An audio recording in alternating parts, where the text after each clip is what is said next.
sometimes it really is. I'm sure the IT people would think differently. Well, but again, I'm telling you, In their it's defense. mostly no.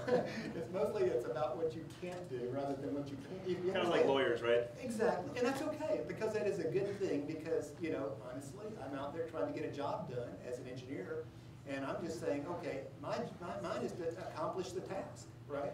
And so, for me, it's, and again, if you look at manufacturing, their number one was keeping operation going, right?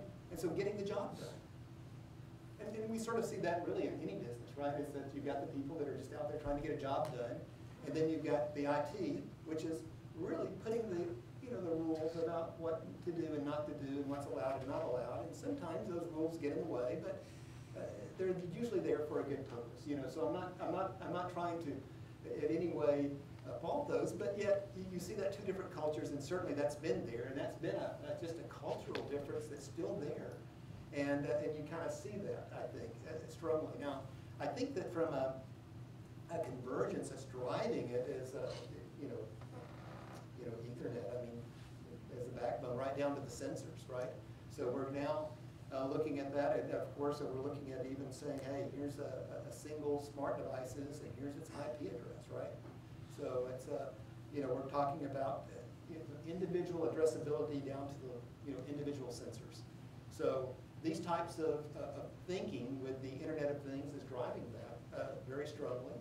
And so we're really, you can look at it saying we're beginning to use more of the same technologies that are in IT, and vice versa. I think that you're seeing, especially when we start talking about you know, big data and analytics. I mean, those are.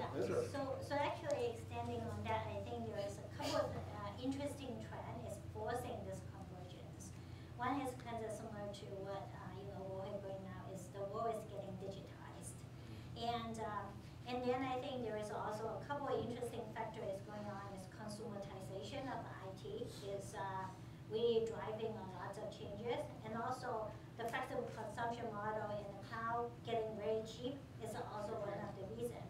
So if we kind of look at examples, before it will be very unforeseeable that you can say I'm going to use my iPhone to just control the air conditionings in my home, but now you can do that. And also that now with everybody trying to understand that, you know, you can actually access your car, and there is a open protocol you can use to access your car, and that actually existed for 20-some years. Yes. And you can actually potentially access all the electronics using a standard protocol also existed for 20-30 years. So now all of a sudden people realize 80 or 90% of the things in the world you can actually hack into.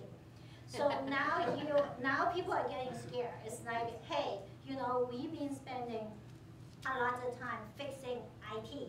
So make sure that nobody steals your data, nobody gives you viruses. But OT is actually an open, you know, can of worms that you can do, and that changes everything for you. If somebody turn off all the traffic lights or turn off all the trains, you know, that would be scary. So I think that this digitization movement and also the consumerization IT is forcing this world to converge. And we see big advantages, but then at the same time, there is a tremendous challenge we have to overcome. Security is a big one. And then once you kind of get security fixed, and I believe when the two worlds come together, it's really cool, because now we can, you know, compromise OT and IT together. Indeed. I mean, I couldn't understate the problem in terms of security and the 50 billion devices or whatever number you choose. The manageability on that, and how do you sort of know that the device is the right device, it is who it says it is, the data is securely transmitted, etc. So that's in fact in our partnership. That's one of the key areas that Microsoft works with its partners on, is on the provisioning, the device security, and consumerization has forced the issue actually even in plants. People are not looking at mobile HMIs. They want to use their tablets to control the machine. Why walk to a specific fixed terminal when you can remotely connect to it, right? And they expect the same kind of experience that they have at home, potentially. So how you manage the security of the enterprise data and then mingle it with potentially, I'm getting alerts on my phone, right, as a potential plant flow supervisor. Well, that may be the same thing I'm receiving my home information in. Now you've got to manage what is enterprise specific and how you access that relative to leaving what's personal separate from that. So these are the kind of management challenges that need to be dealt with and are being dealt with. These are big areas of investment and challenges and ongoing development. Yeah, it's pretty funny because in this recent Customer Innovation Council that we were talking about, in the past, it was more, some of the folks in IT were managing maybe early adopters in cloud and certain things where you could use mobile computing in your business environment, but if the plant management was like, no, this is protected. Well, there was actually an opposite fight where the plant manager actually was saying, I need wireless everywhere. I need to get access, I want my tablets, my mobile HMI, I want to be able to do video, video collaboration with people in remote environments anywhere in my facility. And the IT person was like, oh, we're not ready to go with wireless everywhere. So it was an interesting dynamic in that consumerism. The fact that I've got on my phone, I can do video conferencing anywhere. I can look at all of my data, whether it be home or banking or whatever. It's like, why can't I get everything I need to run my operation in this mobile environment? And so it was an opposite fight, now a pull to say bring more technology into my operations, which I thought was kind of an interesting dynamic from the last 7 to 8 years. Right. So the last few minutes, we've really been talking about some of the areas where there's some, say, unsolved problems or things to really work on. And I think a lot of the audience here are entrepreneurs and people thinking about interesting problems to solve. And I think one of the challenges typically with working in this space is you have a number of large companies that are big and have resources and sometimes hard to figure out how to work your way through and find your way in. I really would be curious in your perspective on really two key vectors. The first of which is building off of what we've been talking about, what are some of the other unsolved problems or areas for innovation that you really see where there's an opportunity for people to think and work and kind of bring their talents to do something important? And the second part of that is, even if you've thought that through, you've found a problem and you have an approach, how do you physically work to make that happen? To really make it work properly, you need to engage with a company like Rockwell or Siemens or Cisco. How do you do that? And how do you make it such that the problem you're trying to solve, you have a chance to actually succeed? Okay, I'll start. So I think there are two big problems that I see we have to solve. One is kind of similar to what Rohit mentioned, is that I think that we need to have some way to have a mechanism to identify things. So thing registration and then who can do what to that thing and where you access that thing is that thing is unique. So having a way to uniquely identify a thing is very important. Then the second thing I think is kind of need the industry to come together is that right now, since there are a lot of things, they all spit out different protocols. And so we cannot say big data, we're just getting a lot of data. But all these data are not structured. So I think for big companies like us, we need to work together to really drive, protocol standards and also data structure standards, because that will make, things communicate a lot easier. So those are the two things I think we should focus in on. Yeah, I would agree. One of the things in the industrial areas, we already have tons of data. It's not like we need new technology to get more data out. All of these things have been smart. We've had smart sensors and smart controls, and we actually have them all on standard modified Ethernet today. But what can we do with the data that drives value? And so I think one of the innovation areas is more looking at how can we utilize this? Whether it's whatever the term related to data, but having use cases. And I think that's where, I mentioned earlier, that combination of understanding technology, but also understanding having domain expertise is important for new innovations. If you just come with technology, the folks in the industrial side are not usually going to jump on it. They need to understand that you understand their processes and you respect it. And so that data analytics, and I agree with you, related to the metadata and the protocols are critical in order to do that.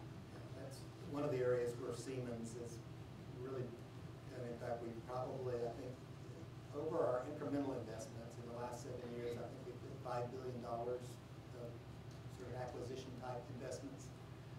we've been building out what we call the digital enterprise platform. And this is the idea of bringing together this virtual world that you mentioned, PLM. And there where you really have the metadata. I mean, that's the metadata about the things that we're talking about. These are cars, all the design information. It's all the processes, manufacturing processes and things, and all the simulations that were done when you simulated the manufacturing for the plants and so forth. And so you've got this whole virtual world out here. And today, what we do is we kind of, in a sense, it's almost a waterfall that we sort of, it trickles down, and eventually we build one of these plants, and then we take some orders and we build some cars, right? And then at the end of the day, we're going to collect some data on it, and then we're going to look at it really as unstructured data.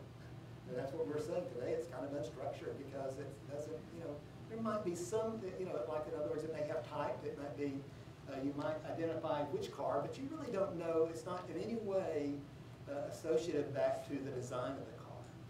And the decisions that were made there are the thinking. So what we're trying to do, and one of the things that we're working on is a platform where we can actually start bringing these two together.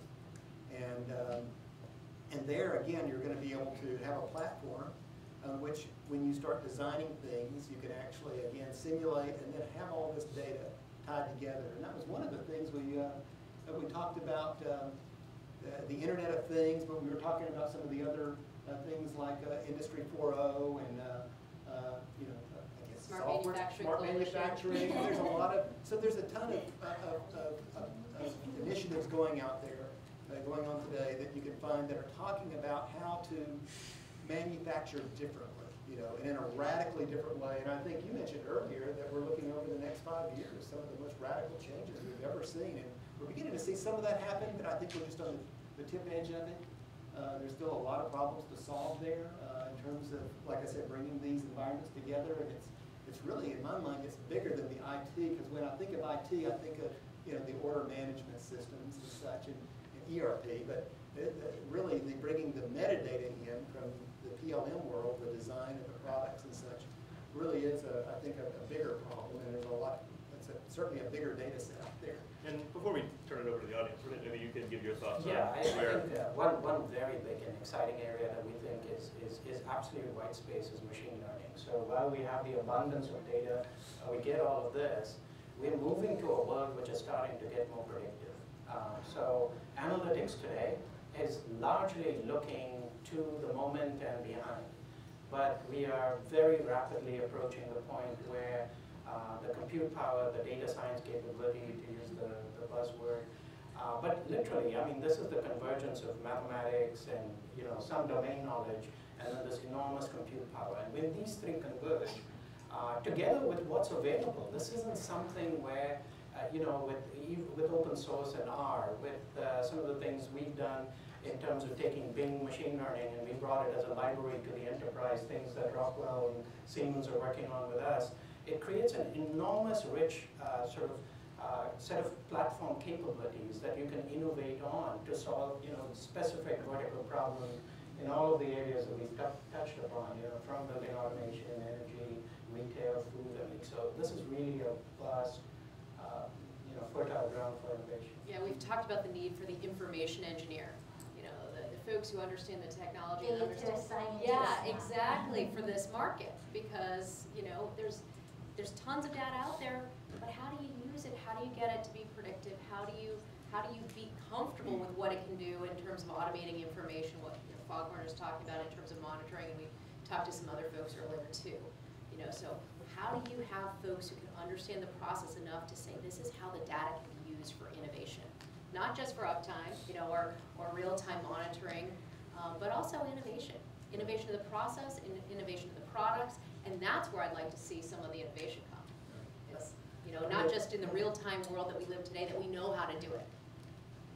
I heard a buzzword, and maybe this is one that everyone knows, but small data. Yeah. And Fast data. Yeah, well, and that's the idea that we've got big data, and we're going to take data and put it out in the cloud. It's huge, and that's good, and I'm going to do an analytics across it, and that's going to tell me things that I didn't know before. But yet I still have small data down here in the plant, in the device, or on the machine, And if I can now take subsets of the large data and have small data, and then have it in sync Yep. with the machine that's producing the data in real time.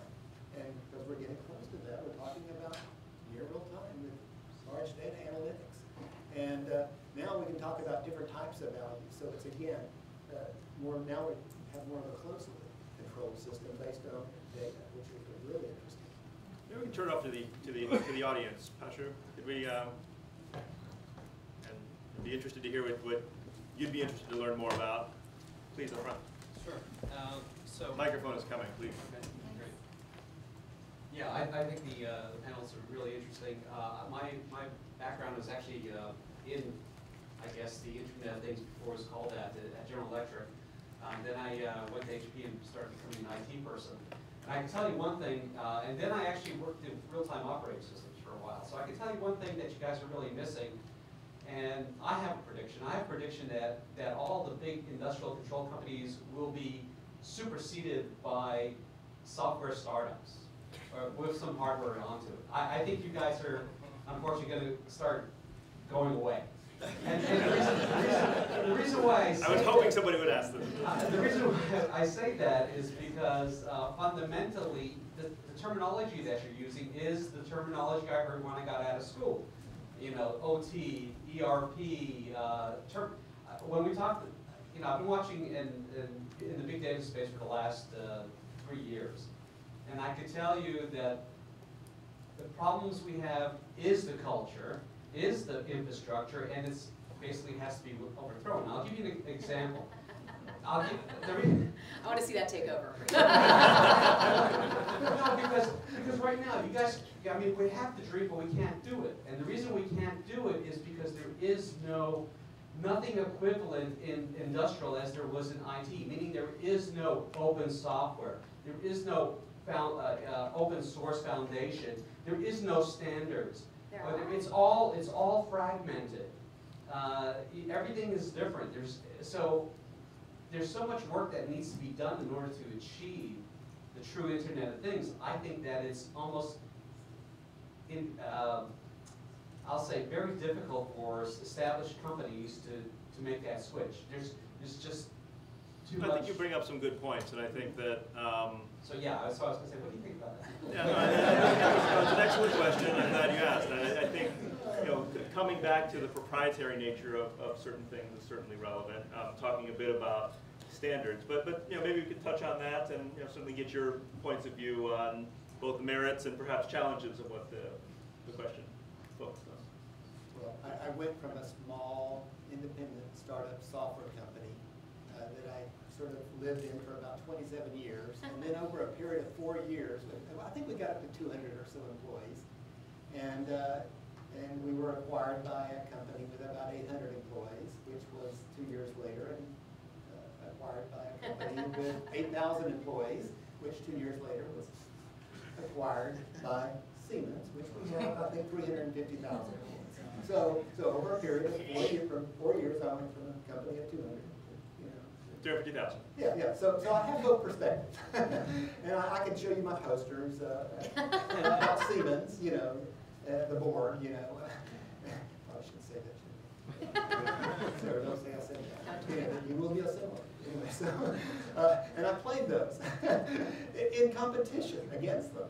Now, mind you, so I really do understand that, and I saw that quick entrepreneurial moves, and so I've lived in both areas, and in at least 2 years, some in-between spaces, and I sort of know what you're saying, but I do say that really, if you look at some of the really bigger problems, and I was describing this between, the number of applications that you were just listing off, and I mean, you could talk about supply chain management, which is sort of this horizontal integration. There's probably 30 products, different classes of products along there that do things from finance scheduling to planning, and we can talk about different things to MES execution and quality management and all this thing, and then of course CRM and just actually an ERP and all the things that where you just move products between people and build them and launch the movement out. Then you've got this vertical integration that we typically talk about in automation, from PLCs and sensors up to ERP.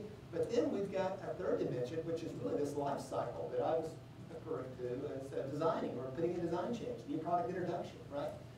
Now, and across each one of these spaces, there's probably no less than, I would say, 20 major categories of products. Now, at some point, we're going to start integrating that. And Rockwell does that right now very well in the, in the automation axis. And I think you have some stuff in the supply chain axis. But coming to the question, what keeps you in business, you think, versus new interests? I mean, one answer certainly could be, it's not you as much as it's your customers, and the risk associated with trying something new versus, I mean, there's that, and then maybe that lasts for a certain amount of time before people are willing to try something new. But what's your take? So I have a quick take.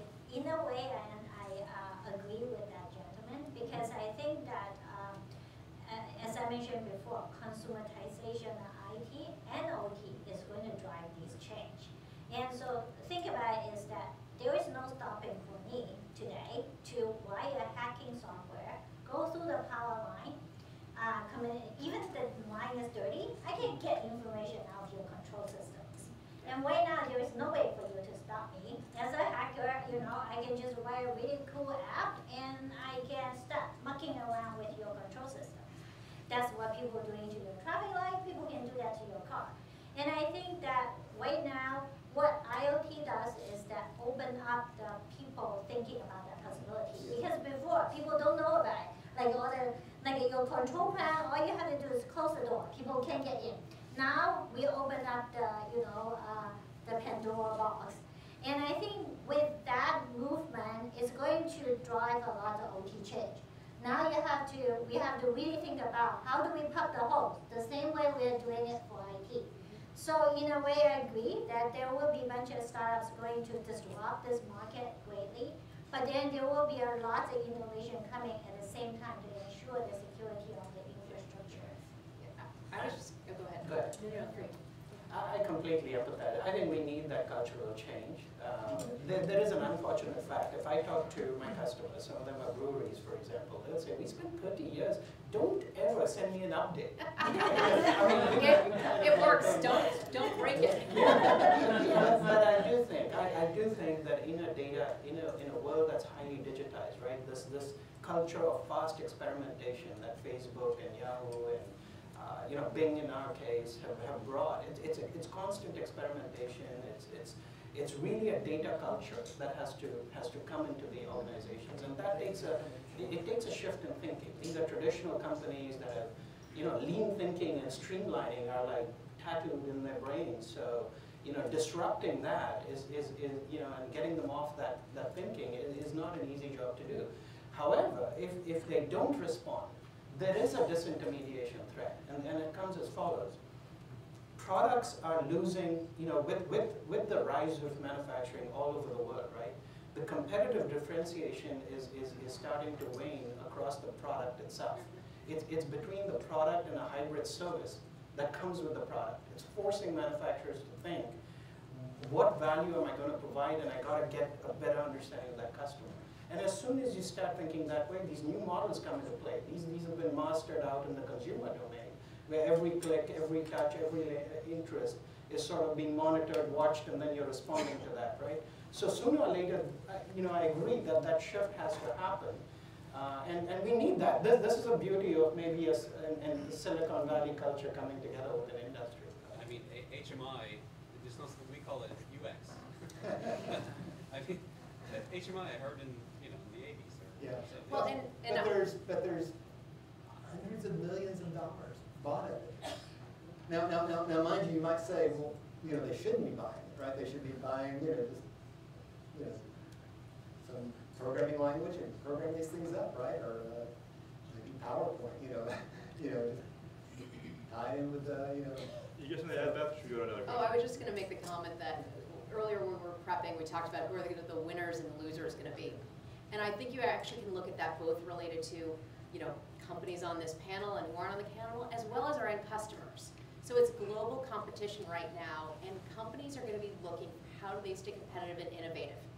okay? So the needs of our end customers, to me, are what's gonna drive what the solutions that they need and desire. And I think we need innovation from entrepreneurs.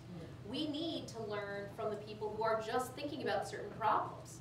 And I actually think in our space, the winners are gonna be the folks who are open to new technology ideas and figuring out how do we help our customers engage in those, you know, and we might have to take some steps to get there.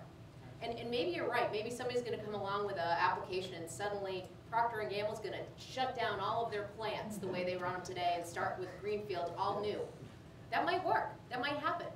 And you know, I think it's cool to see, and actually that's one of the reasons why I like engaging with the companies in IT, because it helps me to start seeing, hey, what's possible? What's going on? So that we can start planning on it and helping our customers with the right solutions. So I'd love to know the company that you're thinking about right now, and come talk to me. You had another question up front here. I think that gentleman was trying to ask questions. Well, we can go here and then we'll go here next. Okay. So hi, I'm an industrial IT startup of Hive portfolio company, and as we work in industrial, the way I look at it, right? Why are we even talking of convergence? I think there was a mention of augmenting stuff, right? And you spoke about the 3 dimensions. It's about creating a completely new dimension where essentially you have a WhatsApp in every machine that you talk to, right? So why are we even? My question really is, why are we considering this a convergence play?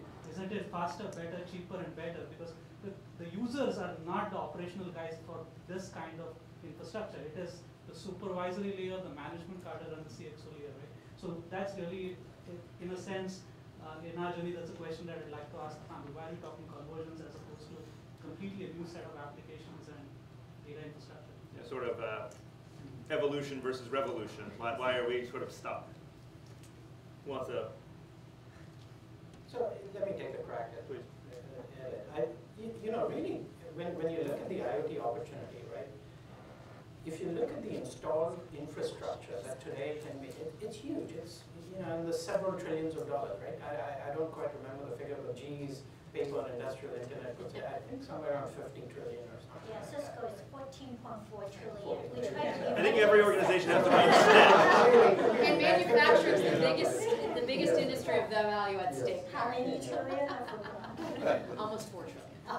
So part of the whole monetization and transformation is about how do you solve the problem of instrumenting legacy infrastructure? Because governments don't have money to update the infrastructure, but they see the value in terms of safety, security, which eventually benefits the economy more, right? So there's all kinds of value propositions that are actually cogent around IoT, but you have to move that legacy infrastructure as well. Yeah, so I'm not talking of recalibration of, what I'm saying is sensors already exist. This was referred to earlier as well, right? Sure. So what my basic question is, why are we even talking convergence? It's just a brand new infrastructure. We wire up the sensors separately as a parallel infrastructure.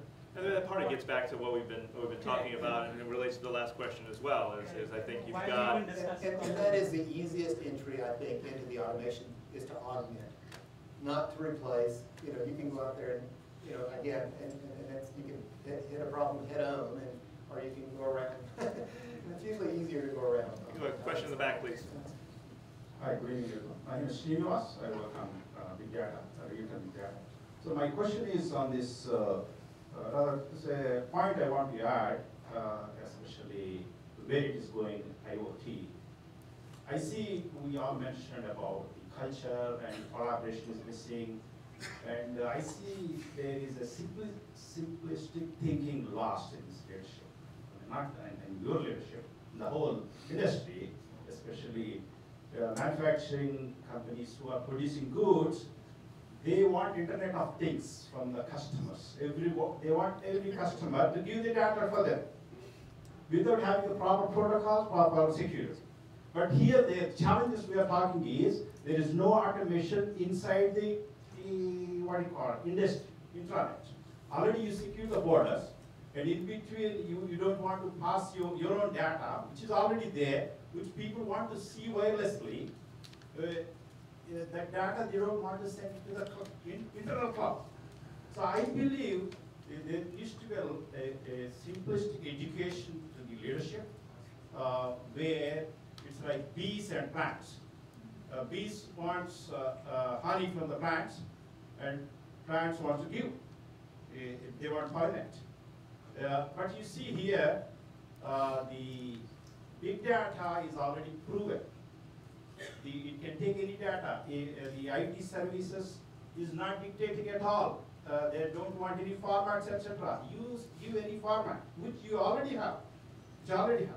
And you want to produce your cookies for the customers, and for that, your machine may down. We will help you. So IT is enabler. So I think the simplistic thinking is not having already a data. It's having real-time current data. So I think we need to, more than a collaboration, it's a convergence is happening. You can't stop it, because all the companies, if the customers come and give the data, that's a boon for the companies. So these companies, I think, lead the world with an example by internally carving these particular edges properly. Thank you. Thank you. I think if we think about kind of pieces of that, I mean, you know, part of that gets into questions about, you know, security and ownership and governance and privacy and those kinds of things. Maybe somebody could take a crack at some perspective on how you think about that in relation to Internet of Things and industrial automation. I want to start a little bit first. So I think this gentleman is making a little bit of unfair criticizing on why the industry is not sharing data. I think right now is that it's not the industry doesn't want to share, it's that the industry has no way to pump out those data. So I think that's kind of problem number one. So I got a lot of examples, you know, like for example, I work closely with Ford. They have couple thousand robotic arms, you know, on the floor, pumping, and each arm is doing its job to kind of pump out cars. Every minute they pump out 4,000 cars. For Ford, they are more than happy to ask anybody to help them to suck the data out of these robotic arms. Why? Because what Ford wants is that zero downtime. Because what they want to do is like, why don't you help me to get the data out of these robotic arms, then, you know, using your data science or data analytics, go figure out which arm have potentially is going to go die in 2 weeks. And then automatically isolate that arm, reprogram all the other arms to take over this arm's job, because for them, if that arm goes down on schedule, it's going to cause a lot of trouble. So I think for the industry is that there is a lot of willing to share these data and get people, help them to get the data out, and leveraging these big data analytics to help them. So I think that right now the industry do have a problem is there are no technology to help them to get the data out. So I think that's why we are calling it IT and OT convergence. It's not like there is no willingness. There is the needs, and we just need to help the industry to get the data out. So that's kind of one thing I want to defense for the industry, not being collaborated. They want to. So I think we have a question up front here, please.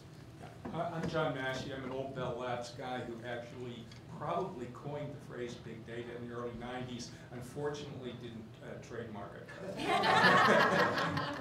so I have a question for each of you about security in terms of what you're doing in your organizations to do better in this round. And I set the context in that some of these same problems are things we saw back at Bell Labs in the 70s or 80s. You know, we were at mission critical things and data systems, and we had 400 different operations support systems with a giant nightmare, right? So what starts this one though is I was hearing a talk by an old Bell Labs colleague, Fred Chang, just last night at Berkeley, who runs a security academic thing at Southern Methodist.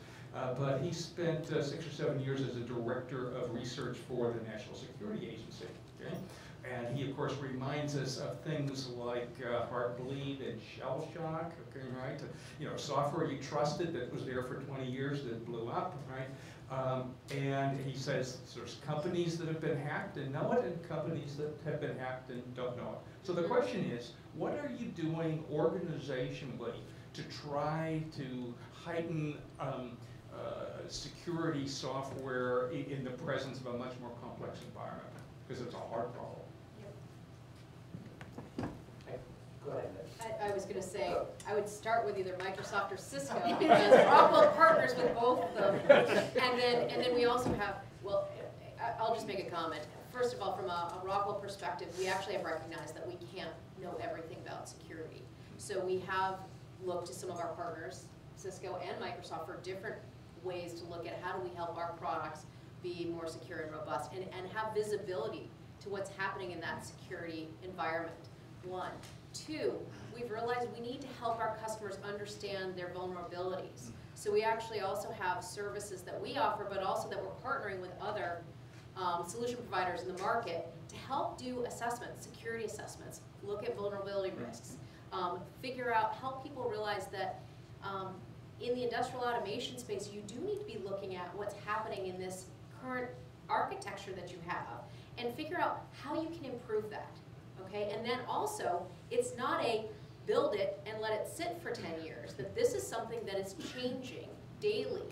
And they have to change their thinking in terms of how they're managing security protocols and such. So I would say we're not doing it alone. We can't do it alone. And it's a collective community of folks in this market to figure out how we help our customers stay safe. I'll also add, and secure, I would also add that from a Rockwell perspective, we've gone through this, shall we say, convergence ourselves. So we've gone through and done full new architectures of our own operations on how we're producing products. So we have both this angle of how we help our customers, but also what we've looked at inside to improve our operations on it. And we realized we've set up, chief security officers and groups associated with that and are participating in standards boards. But I think security is one of those things that you have to always have an eye on. Yeah, just from a technology perspective, much like just recently, as you know, our emails are pretty cool. And just now. and just recently, our control systems, the communication links are now encrypted, even down to the PLC. So these PLCs encrypt the data before it sends it up to the SCADA system, and the SCADA system talks to the other SCADA systems and shares data, encrypts that data. So we're now, I think,